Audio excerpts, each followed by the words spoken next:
यह कहानी है एक चालाक कौवे और एक खतरनाक नाग की। बहुत समय पहले एक घने जंगल में एक पेड़ पर एक कौवा और उसकी पत्नी रहते थे। उनका जीवन सुखमय था, लेकिन उनके जीवन में एक बड़ी समस्या थी।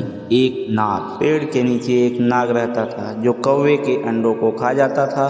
कौवा और उसकी पत्नी हर बार अंडे देती, लेकिन नाग उन्हें खा जाता। इससे वे बहुत परेशान हो गए थे। कौवे ने अपनी पत्नी से कहा, हमें कुछ करना होगा। यह नाग हमारे सभी अंडे खा जाता है। अगर ऐसा ही चलता रहा तो हमारे बच्चे कभी नहीं होंगे।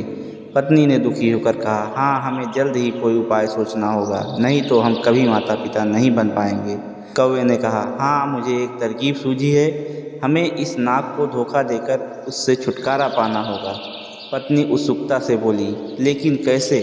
कौवे ने कहा, मैं राजा के महल से कुछ कीमती चीज़ चुराऊंगा और उसे नाग के बिल के पास फेंक दूंगा। जब सिपाही उस चीज़ की तलाश करेंगे तो नाग खुद ही पकड़ा जाएगा। कौवा उड़ता हुआ राजा के महल गया। वहाँ से रानी का कीमती हार चुरा लाया। कौवे ने चालाकी से हार को नाग के बिल के पास फेंक दी। जब सिपाही रानी के हार को ढूंढते हुए जंगल में उस नाग के बिल के पास पहुँचे तो एक सिपाही ने कहा, देखो, यह हार यहाँ पड़ा है। इस नाग ने इसे चुराया होगा। दूसरे सिपाही ने कहा, इसे पकड़ो। सिपाहियों ने नाग को पकड़कर उससे वो हार ले लेते हैं और नाग को मार देते हैं। कौवे की पत्नी ने खुश होकर कौवे से कहा, तुम्हारी चालाकी ने हमें इस नाग से छुटकारा दिला दिया। अब हमारे अंडे सुरक्षित रहेंगे।